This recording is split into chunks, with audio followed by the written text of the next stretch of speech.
Hare Krishna, welcome everyone to our Bhagavad Gita class. Let's begin with the prayers.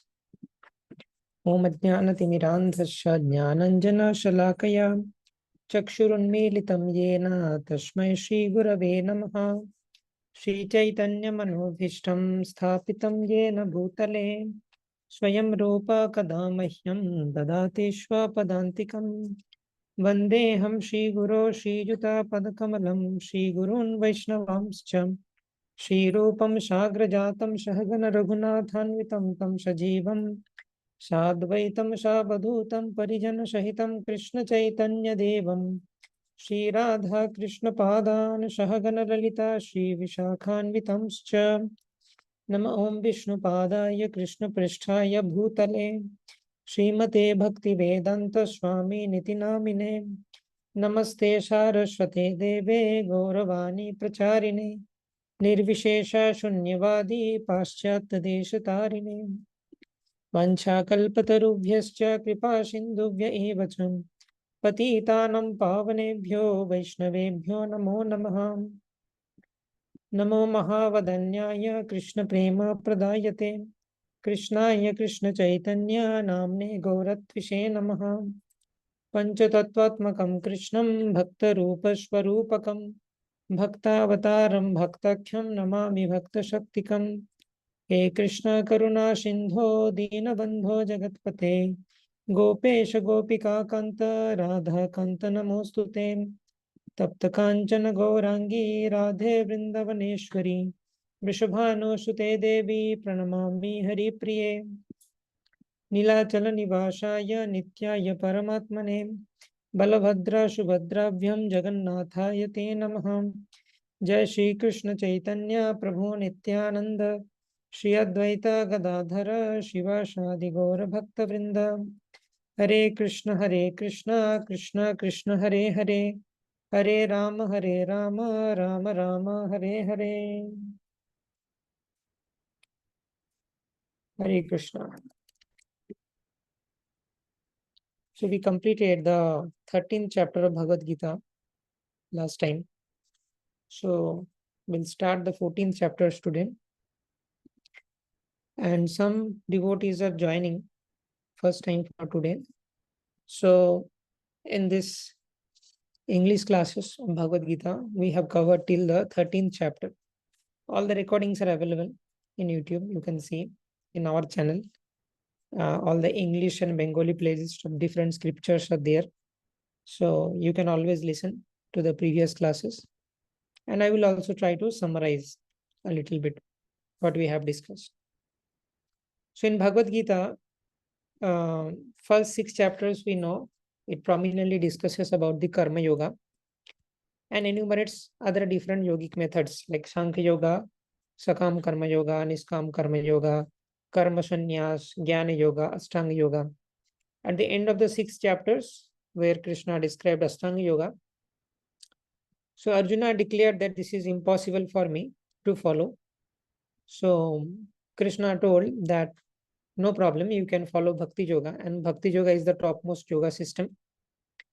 So at the end of the 6th chapter, Krishna says 6.47 Yoginam api sarvesham madgate antaratmanah Shraddhavan bhajate yomam same yukta tamumata.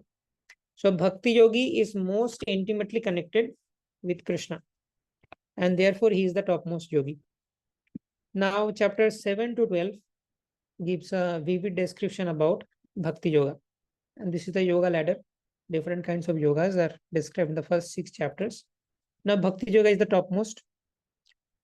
We have seen chapter 7, knowledge of the absolute. Krishna gives knowledge about his different energies. Aparayam itastvanam prakritim vidhi me param jiva bhutam mahabaho yedam dharyate jagat. How knowledge about Krishna's energies will help us to surrender unto Krishna. Daivihi yasha gunamai mama maya duratya mame vaye prapadyante maya metam tarantite. 4 people who surrender and who do not surrender. Demigod worship, impersonalism, and all these things are discussed. Chapter 8 is attaining the Supreme. Importance of remembering the Supreme Lord. Remembering the Supreme Lord at the point of death and material world versus spiritual world, path of light and darkness. These are discussed. Chapter 9, the most confidential knowledge. Here Krishna gives Krishna's inconceivable relationship with this material world. Maya tatamidam sarvam jagadabhyaktam murtina matstani sarvabhutani nachaham teshvavasthitam. In verse 4, Krishna says, Masthani sarvabhutani, everything resides within me. In the next verse, Krishna will say, the nacha matsthani bhutani, everything does not reside on me. Clear contradiction. But actually, both of them are true simultaneously. Therefore, this is called Achintya Veda Aveda. Everything simultaneously resides within Krishna, within the form of Mahavishnu, Krishna's expansion. At the same time, everything is not residing within Krishna. If we talk about the Krishna of Goloka Vrindavan, he is very far away from this material world and he is distinct. Okay, so then impersonalist and Vishwarup worshippers, they are also discussed, who are not pure devotees. And the pure devotees are also discussed. Ananya Bhaktas, Ananya Cheta Satatam Yomam Smarati Nityashaha, and Mahatmanastu Mam Partha Daivim Prakriti Mashrita, Satatam Kirtayantu Mam. These verses discuss the pure devotees. Then description of the Virat Rup comes. What is Virat Rup? This is a bona fide imaginary form of the Supreme Lord. And demigod worship is also explained, that how demigod worship is futile. If you do demigod worship, the results are temporary. Why don't you worship Krishna directly? Then glories of Krishna Bhakti is explained. Chapter 10 is knowledge about the opulence of Krishna. Krishna is having opulences and Krishna is all pervading throughout this universe. So manifestation of that, how Krishna pervades this entire universe. So in this chapter, Krishna explains, among all different objects, Krishna is the best representative. Among the mountains, Krishna is Himalaya. Among different stars, Krishna is the sun, like that. So what is the best? That is representation of Krishna's energy. In chapter 11, whatever is spoken in chapter 10, practical demonstration of that is given. In chapter 10, Krishna told Arjuna, I am pervading this entire universe in these different forms. In chapter 11, Krishna shows that form to Arjuna when Arjuna requested to see. So that is the vision of the universal form. After seeing the universal form, Arjuna came down to Dasya Rasa from Shakya Rasa. Okay. So then Arjuna offered prayers. Then chapter 12 is devotional service. Arjuna is clearly asking, clearly say me one thing. Arjuna is a devotee, so he wants to reconfirm this fact that devotional service is the best thing to do. So therefore Arjuna is asking, who is better? Those who are engaged in your devotional service or the impersonalist? Clearly tell me. And in the 5th verse, Krishna says, Klesho adhikatarastesham abhyakta ashakta chetasham abhyakta hi gatir dukkham deha vadviravapyate. Klesho adhikatarastesham. Klesha means difficulties, adhikatara, more, for those who are avyakta ashakta chetasham, those who are attached to my impersonal form, and those who worship my impersonal form, they will undergo so much trouble to attain spiritual perfection. On the other hand, the devotees who accept Krishna in the Satchidananda form and worship him, attaining perfection is very easy for them. So Krishna emphatically mentioned the devotional service is better than this impersonalism, and Krishna is not recommending to worship the impersonal feature because it will only cause trouble. Then Krishna told that what is the high standard of bhakti? Different standards of bhakti. Fixing the mind on Krishna is the highest standard. If you cannot do that, fix your intelligence. If you cannot do that, try to fix your mind. If you cannot do that, also engage your physical body in Krishna service. If you cannot do that even, then just give up the results of your activities and be self-situated. The worst thing to do is working for yourself, for sense gratification. That is the worst thing to do. Best thing to do is always do everything for Krishna and mind completely absorbed in Krishna. 13 to 20 qualities of a devotee is mentioned. Now this chapter 13, last time we discussed. From chapter 13 onwards, the Jnana section of Bhagavad Gita is starting. Initial section is Bhakti. chapter number 1 to 6. In the middle, 7 to 12. Sorry, initial first 6 chapters are karma. And middle 6 chapters are bhakti, 7 to 12. And then 13 to 18, they are jnana. So karma and jnana, they are nourishing bhakti. We discussed how last time. So in this chapter 13, nature, enjoyer, and consciousness, Ishvara, Jiva, Prakriti, these three tattvas are explained in great detail. Ishvara means the Supreme Lord, the Super Soul. Jiva means the Jivatma, the individual soul. And Prakriti means the material nature. What is their relationship? There is one key statement of this entire chapter. We have to remember that Jiva desires, Paramatma sanctions, and material nature executes. This is the primary concept of this chapter. And now Arjuna is asking different question and Krishna is giving the answer. So Arjuna is asking about Prakriti, Purusha, Kshetra, Kshetragya, Jnanam, and Gyam. Briefly, I will discuss what are they. Prakriti means the material nature. Material nature is Bahiranga Shakti or Mahamaya Shakti of the Supreme Lord. Purusha. Who is Purusha? Purusha can be of two types. One is this Jiva, who is trying to enjoy in this world. Another Purusha is the Supreme Purusha, Super Soul. Then comes Kshetra. Kshetra means the body, field of activities, the body of the living entity. Kshetragya, who is Kshetragya? The individual soul is also Kshetragya and Paramatma is also Kshetragya. So there are two types of Kshetragya in the Kshetra or the body. Then comes Jnanam or Gyam. Jnanam is knowing the interaction between this Kshetra and Kshetragya. And another definition of Jnanam is Krishna listed some qualities, positive qualities. If you are doing something and those positive qualities are getting manifested within your body, within your character, then you are in the path, you are on the path of Jnanam. And if opposite qualities are coming, then you are cultivating ignorance or Ajnanam. Then what is Gyam? Gyam is also the object of knowledge. An object of knowledge is two things. What is the object of all this Vedic knowledge? Two things, self-realization and God realization. Knowing yourself and knowing the Supreme Lord. So that means knowing the soul and the super soul. So therefore, the object of knowledge is soul and super soul.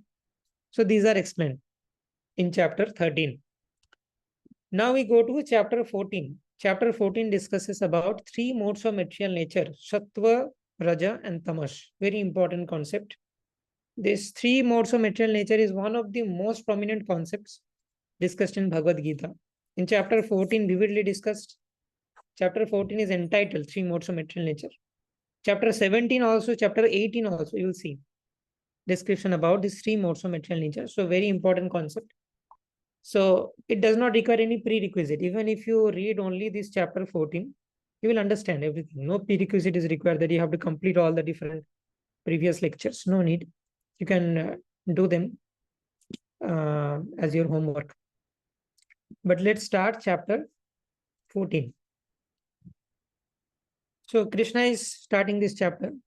Sri Bhagavan Uvacha Param Bhuya Prabhakshami Jnanam Jnanamuttamam Jajgatva Munaya Sarve Param Siddhi Mitogata. The Supreme Personality of Godhead, Krishna said, again I shall declare to you this supreme wisdom, the best of all knowledge, knowing which all the sages have attained supreme perfection. So Krishna is imparting knowledge now. This is Jnana section. So Krishna already spoke about what is Purusha, what is Prakriti, what is Jnanam, what is Gyam, what is Kshetra, what is Kshetragya. Now Krishna is going to give the knowledge about three modes of material nature. And this is very, very crucial. Because if we understand the three modes of material nature, then we understand the workings of Mahamaya. And this Mahamaya is the main obstacle for us to reach Krishna. So therefore, knowing our enemy better gives you some advantage. So this chapter will give us that advantage. So now Krishna is going to give the knowledge about three modes of material nature. Idam jnanam upashritya mama saddhamyamagatam sargepi nopajayante pralayena vyathanti cha. By becoming fixed in this knowledge, one can attain to the transcendental nature of mind, like my own. Transcendental nature means transcendental abode of the Supreme Lord, the spiritual world. Thus established, one is not born at the time of creation or disturbed at the time of dissolution. So, we will cover this first section, 1 to 13, the conditioning of the soul by the three modes. So, when a jiva is conditioned by the three modes, he is bound to take another birth. Okay, so he goes through this process of annihilation and creation, annihilation and creation. One who understands the three modes of material nature, he will not engage in the illusory activities of Maya or sense gratification. He will perform devotional service and he will get rid of these three modes of material nature, and he will be beyond this cycle of creation and annihilation. That is the purport here. So, text 3, Krishna says, Mama yonir mahat brahma tasmin garbham dadamyaham shambhava sarva bhutanam tato bhavati bharata. The total material substance called Brahman is the source of birth, and it is that Brahman that I impregnate, making possible the birth of all living entities, O son of Bharata. So, Krishna is telling that this Prakriti, material nature, is inactive initially, and Krishna, in the form of Karanadakushai Vishnu, impregnates this material nature with three things: Jiva, who comes with karma and swabhava, and Kala Shakti of the Supreme Lord. And this material nature is activated to Mahatattva. Initially, it is Pradhan. And in the Pradhan stage, three modes of material nature are not agitated. In the Mahatvatta phase, the three modes of material nature are agitated. Modes are active. So let us understand this by a diagram. So here we have Karanadakushai Vishnu. Karanadakushai Vishnu, KV, who is residing in the causal ocean. So we are trying to understand. Okay, let me show the Goloka chart first. It will help.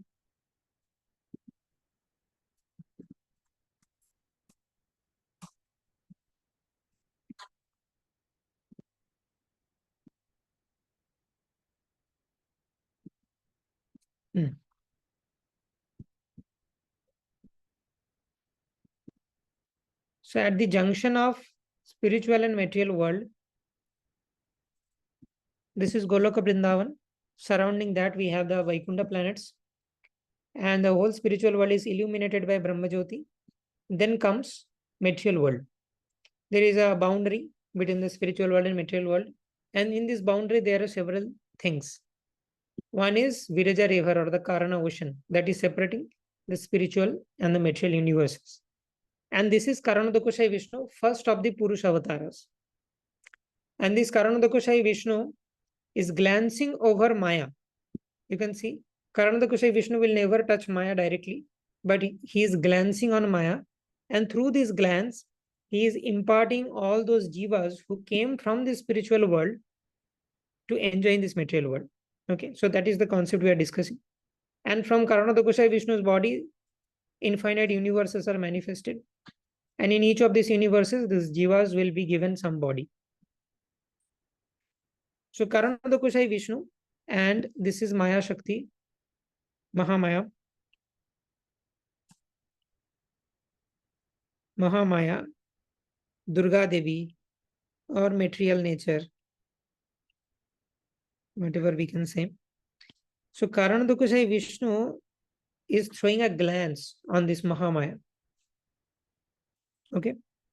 And Karanadakushai Vishnu is already having souls coming from the spiritual world.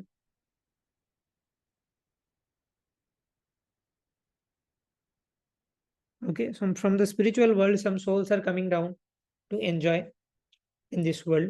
And Karanadakushai Vishnu is holding them. And from Karanadakushai Vishnu, periodically, this material nature is manifested sometimes, and sometimes it is unmanifested. sometimes manifested, sometimes unmanifested. And this happens with the breaths of Mahavishnu. A Karnadakushayi Vishnu is also known as Mahavishnu. So whenever Karnadakushayi Vishnu inhales, all the material universes go within him. And when he exhales, the material universes, is material world. This is the same thing here. So let me do it here, otherwise it will be confusing. So whenever Karnadakushayi Vishnu exhales, this material universe is created. And when he inhales, this material world goes within all the innumerable universes. Within this material world, there are many millions of universes. They all go inside the body of Karnadakushayi Vishnu when he inhales. But when he exhales and the material nature is existing, that time Karnadakushayi Vishnu, through his glances, impregnate this material nature. Okay. And he gives three things here. First is Kala Shakti of the Supreme Lord, energy, Kala Shakti or a time. Then comes Jivas, and Jiva has two features, Karma and Swabhava. Karma means the fruity baggage the Jiva is carrying from past lives, and Swabhava means the nature of the Jiva. So this Mahavishnu is giving Kala Shakti, which will activate the material nature, and along with that, the Jiva, along with their Karma and Swabhava. Okay, just like a male gives semen, and through semen, a living entity is planted inside the womb of the mother. Similarly, Mahavishnu is giving the jivas, the souls. And therefore, Krishna says, Aham bija pradapita. The next verse, we will see. Sarva yonishu kwanteya murteya sambhavantiya. Tasham brahma mahat yoni raham bija pradapita. That is the fourth verse. We are understanding that only. So after this Kala Shakti is given to material nature, this material nature becomes active. Three modes become active after this Kala Shakti works on this material nature. So by the effect of Kala Shakti, three modes are activated. Before this Kala Shakti, agitation by the Kala Shakti, you can think of three modes of material nature are like three vectors, 120-degree apart. What will happen? The resultant vector is 0. So similarly, when the material nature is not agitated by Kala Shakti, the modes are not agitated and it is in an equilibrium. But by the agitation of Kala Shakti, modes are activated and they start reacting with each other. And then different types of creations happen. In Srimad Bhagavatam, second canto, we have seen that Karya Srishti, if you remember. If you do not remember, go to the summary of the second canto and revise that. So how all these material elements are created by the agitation of Kala Shakti. So from Mahat Tattva comes Ahankar. Ahankar reacts with three modes of material nature in the mode of goodness. Ahankar reacts and creates mind and sense devatas. With the mode of passion, Ahankar reacts and creates prana, intelligence, and the senses. With the mode of ignorance, Ahankar reacts and creates Pancha Tanmatra and Pancha Mahabhutas. Okay. So now we can understand this. Verse 4. Sarva yonishu kwanteya murteya sambhavantiya tasham brahma mahadyoni raham bija pradapita. It should be understood that of all species of life, O son of Kunti, are made possible by birth in this material nature, and I am the seed-giving father. Jivas will take different bodies according to their karma. Mahavishnu is sending all the different souls according to their karma and swabhava. And based on the karma and swabhava, they will get a body. Some will get a body of a deer, some will get a body of a lion, some will get a body of a demigod, some will get human body. So different souls will get different bodies according to their karma and swabhava. But Krishna, as Mahavishnu or Karnadakushayi Vishnu, is the seed-giving father. Okay. Now Krishna introduces the three modes of material nature. Sattam rajastama iti guna prakriti shambhava nivadnanti mahabaho dehe dehinam avyayam. Material nature consists of three modes: goodness, passion, and ignorance. When the eternal living entity comes in contact with nature, O mighty armed Arjuna, he becomes conditioned by these modes. In the previous chapter, we have discussed Ishvara, Jiva, and Prakriti. So, there we discussed Prakriti as a black box. Prakriti is some Shakti of the Supreme Lord who executes the instruction of Paramatma. Jiva desires, Paramatma sanctions, material nature executes. Now we are breaking down what is there inside this Prakriti component. So this Prakriti is made up of three things, three gunas: goodness, passion, and ignorance. Three qualities are there. And by these three qualities, a jiva is conditioned. Sometimes he is conditioned by sattva guna, sometimes he is affected by rajo and tamagunas. What are the different symptoms of this and characteristics of these gunas? We will discuss that. So there are three modes of material nature: sattva, raja, tama. Okay. Tatra sattvam nirmalatvat prakashakam nanamayam sukhasangena badnanti jnanasangena chanagha. O sinless one, the mode of goodness, being the purer than the others, is illuminating and it frees one from all sinful reactions. Those situated in the mode become conditioned by a sense of happiness and knowledge. Okay. So, in mode of goodness is better than the other two modes. And what is the characteristics of this mode of goodness? Is happiness and knowledge, sukham and jnanam.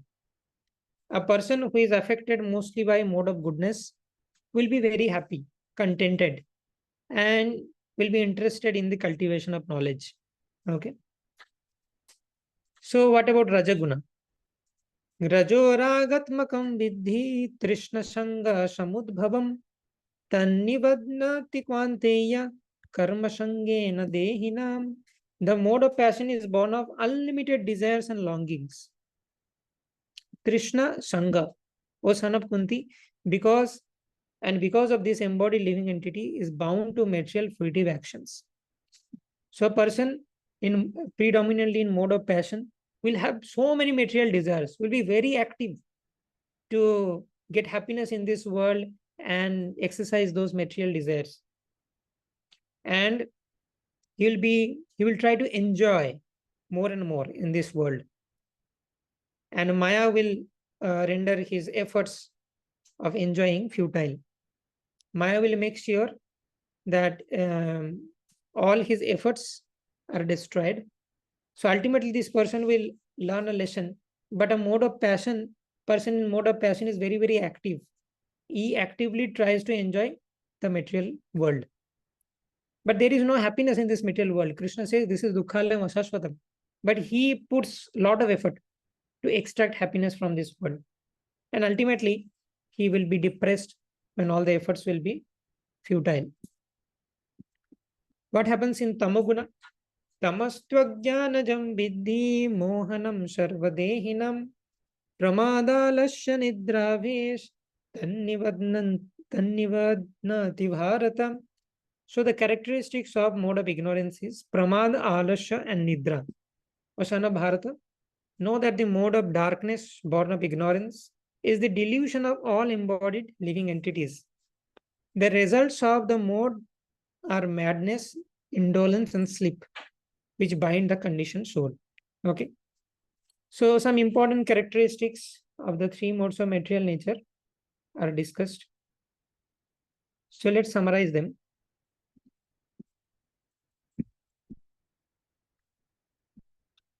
Just a moment.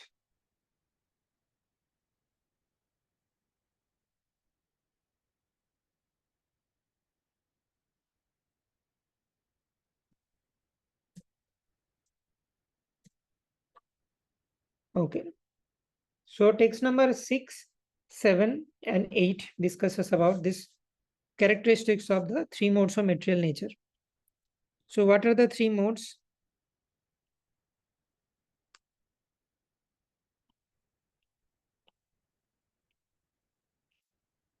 So three modes are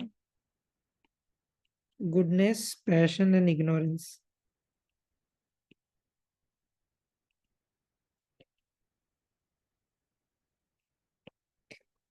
And there is a hierarchy among these modes. So mode of ignorance is the lowest.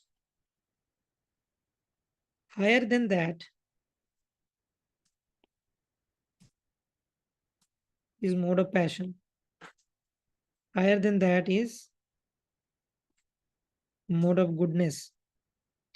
Even higher than this is the limit of material nature. If you are within these three modes of material nature, that means you are in the material world. If you can cross these three modes of material nature and be situated in Vishuddha Sattva or transcendental goodness,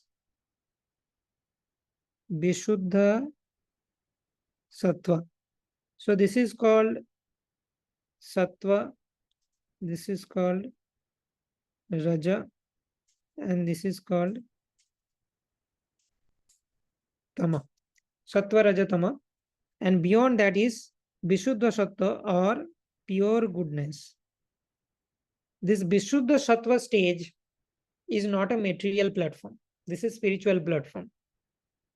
And therefore there is a verse which says Brahma Bhuta Prasannatma na sochati na kankshati shama sarveshu bhuteshu mad bhakti lavate param. In the Brahma Bhuta platform, and this platform is called Brahma Bhuta.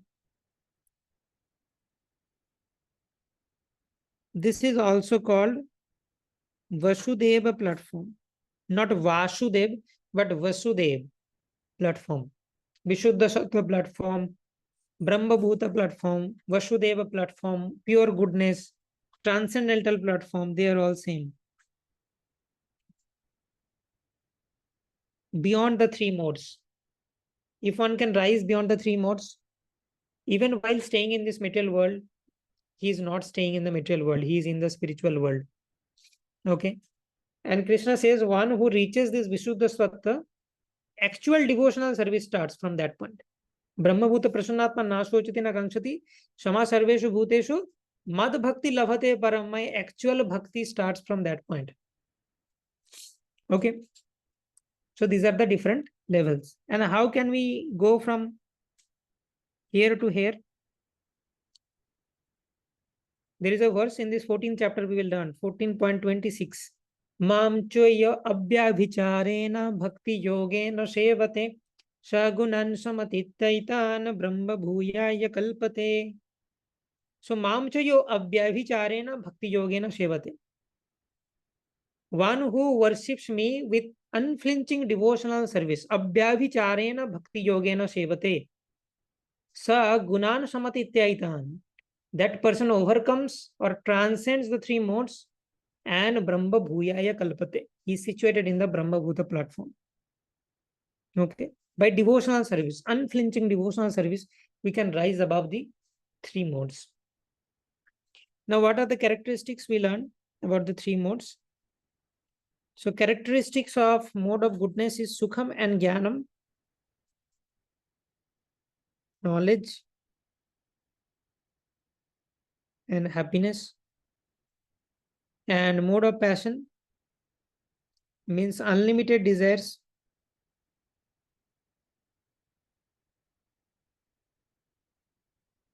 and longings.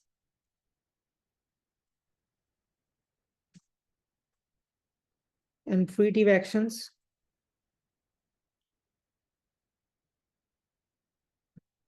Other things include attraction to opposite sex,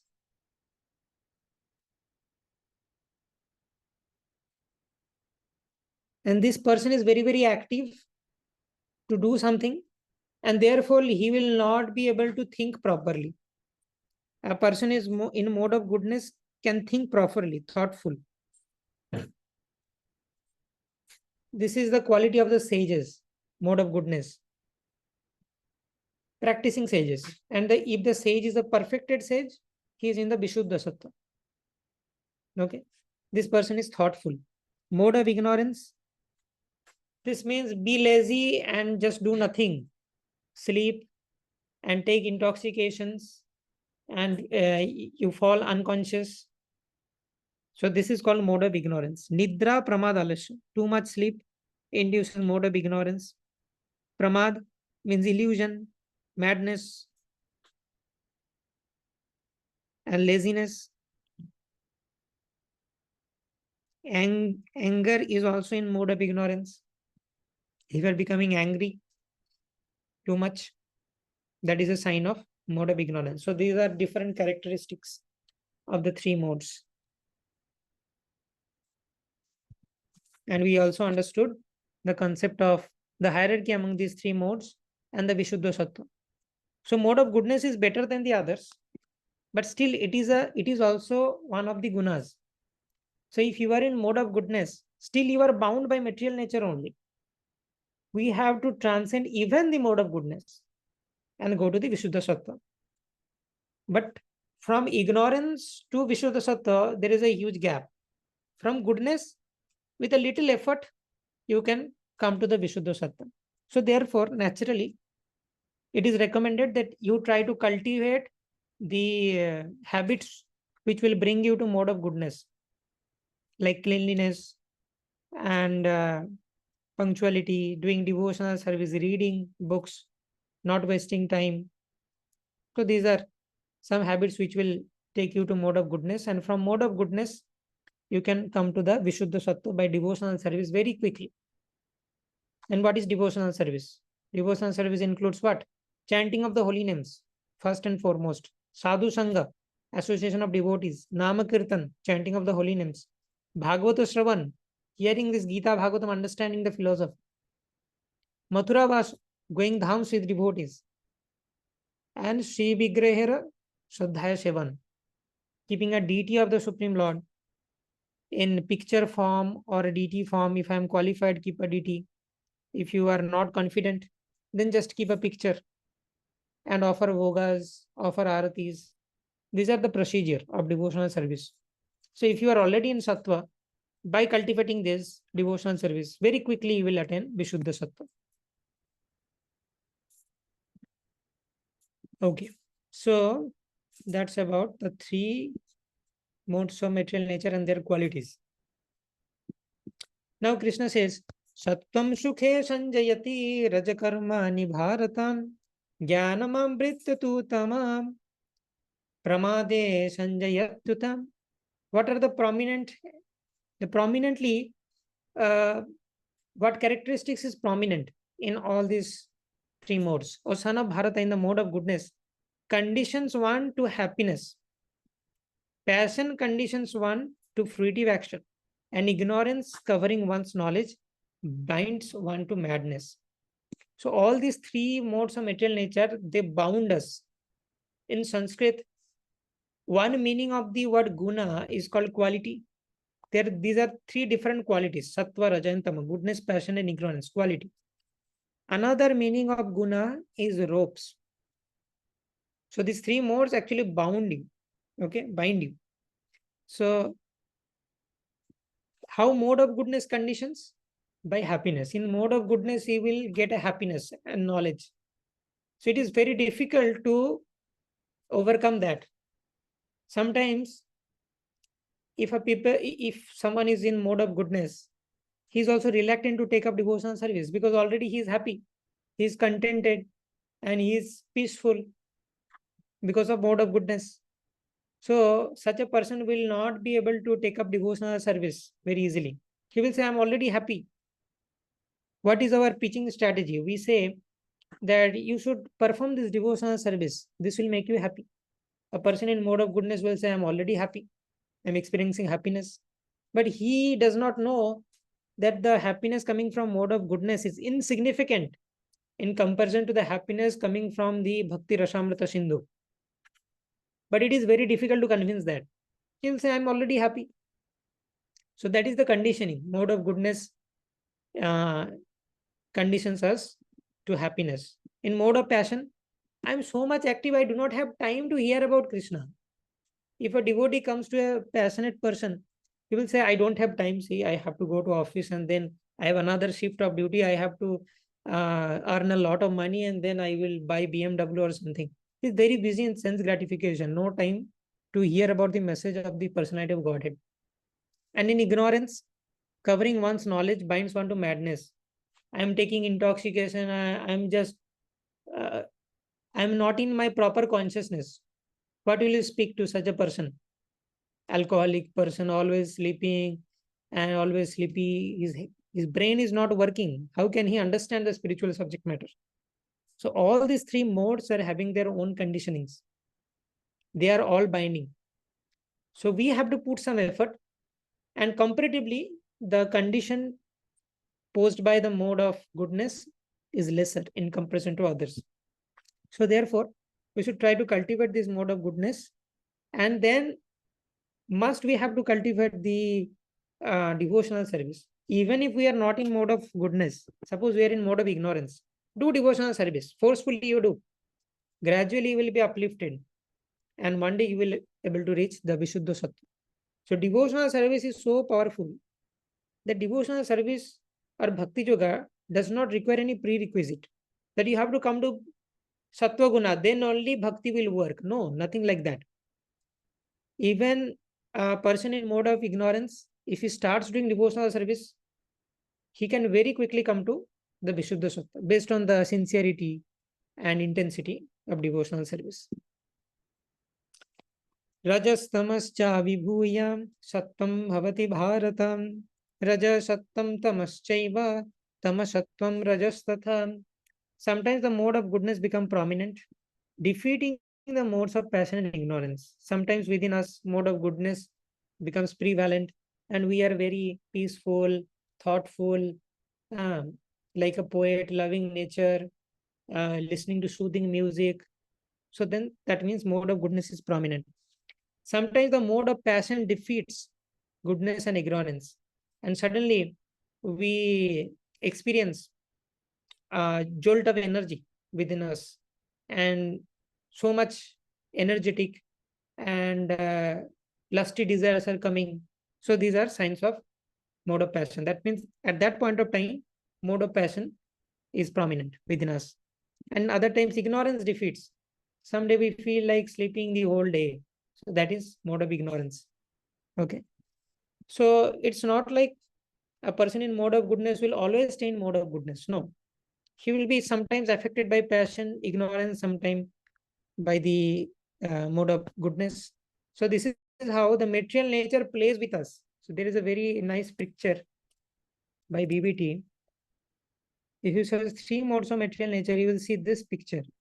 So it's like the three modes of material nature are playing with us. We are puppets in the hands of the three modes of material nature. Sometimes the string of the Sattva Guna becomes active, sometimes the Rajoguna, and sometimes Tamoguna. And if you see, the Adhishwar or the Lord of the three modes is Krishna. And these three modes are controlling us. But Krishna is controlling the three modes. What is the proof? Bhagavad Gita 9.10. Mayadhakshena prakritiye shuyate shacharacharam hetunanena kvanteya jagadvi parivartate. This material nature, which is one of my energies, is working under my direction, O son of Kunti. So material nature is working under Krishna's direction. And this material nature is controlling us. So what is the way? Krishna already spoke that in Bhagavad Gita 7.14. Daivihi yesha gunamayi mama maya durattaya mame vaye prapadyante maya metam tarantite. Daivihi yesha gunamayi. This divine energy of mind, consisting of the three modes of material nature, is very difficult to overcome.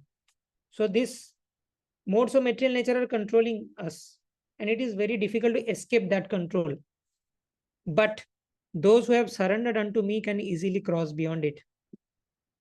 So because Krishna is the master of the three modes, if you surrender unto Krishna, if you do devotional service unto Krishna, these three modes will not control you anymore. So that is the way of getting rid of the three modes of material nature. Okay. सर्वद्वारेषु देहेऽस्मिन् प्रकाश उपजायते ज्ञानं यदा तदा विद्यात् vibridham sattvam. The manifestation of the mode of goodness can be experienced when all the gates of the body are illuminated by knowledge. So there are 9 gates within our body. These gates are through these gates we interact with the material world. Okay, so if you read the purport here, there are 9 gates in this body: 2 eyes, 2 ears, 2 nostrils, the mouth, the genitals, and the anus. These are the open portions of our body. Therefore, they are called gates.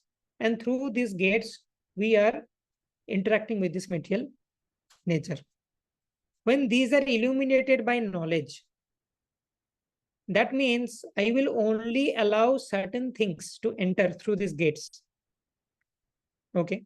By 2 eyes, I will only consume whatever is proper for me to see according to Shastra. By 2 ears, I will hear only Krishna Katha.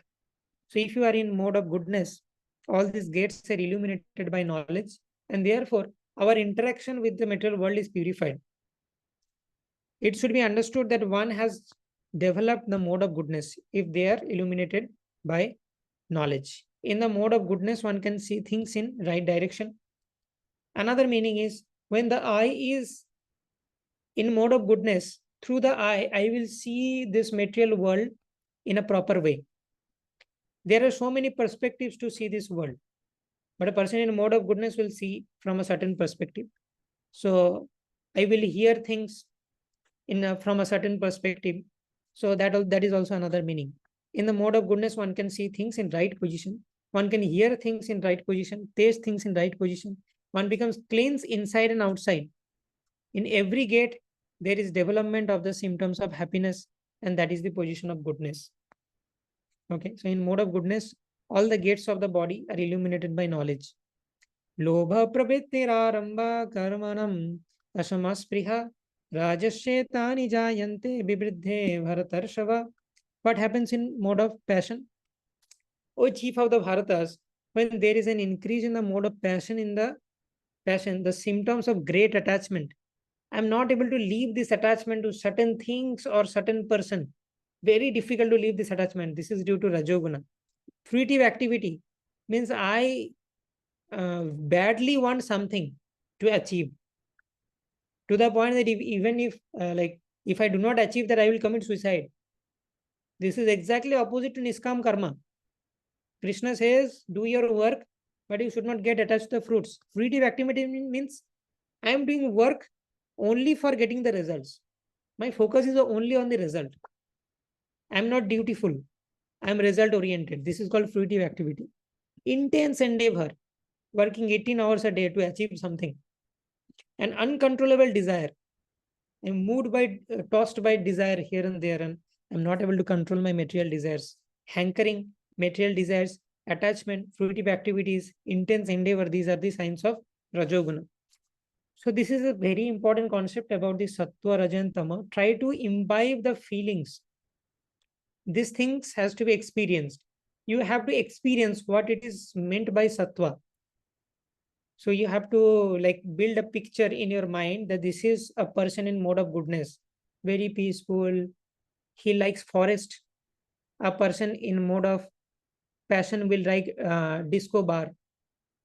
But a person in mode of goodness will like forest and very peaceful atmosphere. Rivers are flowing, birds are chirping. So you have to depict a picture of a person in mode of goodness in your mind. Then you will be able to understand this. Similarly for Rajo and Tamagunas. So try to understand these modes nicely by studying their characteristics. And what happens in mode of ignorance? Aprakasho prabittischa pramada moha evacha tamasyatyani jayante bribidhe kurunandana. When there is increase in mode of ignorance, O son of Kurus, darkness, inertia. Inertia means I'm feeling lazy to start something. No, tomorrow I will do. Postponing. Madness, illusion are manifested. Okay, so these are the 3 modes, and their characteristics are nicely mentioned. So this was the first section of chapter 14, characteristics of the three modes. And now 14 to 18, effect of conditioning by the modes. So if you are prominently in a mode of goodness throughout your life, what will be your destination after death and what will be the results? Similarly for mode of passion and ignorance. And in the last section, Krishna gives the solution. First, Krishna describes the problem, then Krishna gives the solution, how to transcend the modes. And we already discussed in one sloka, the answer is Abhyavicharini Bhakti Yogi. Abhyavicharena Bhakti Yogena Shevate. So by one point devotional service, we will be able to overcome this three modes of material nature. So we have completed the first section of the 14th chapter. We'll continue with the next section in the next class. Srimad Bhagavad Gita as it is ki jai, Srila Prabhupada ki jai. Nitai Gaur Premanande, Hari Hari Bol. If there is any questions, we can take.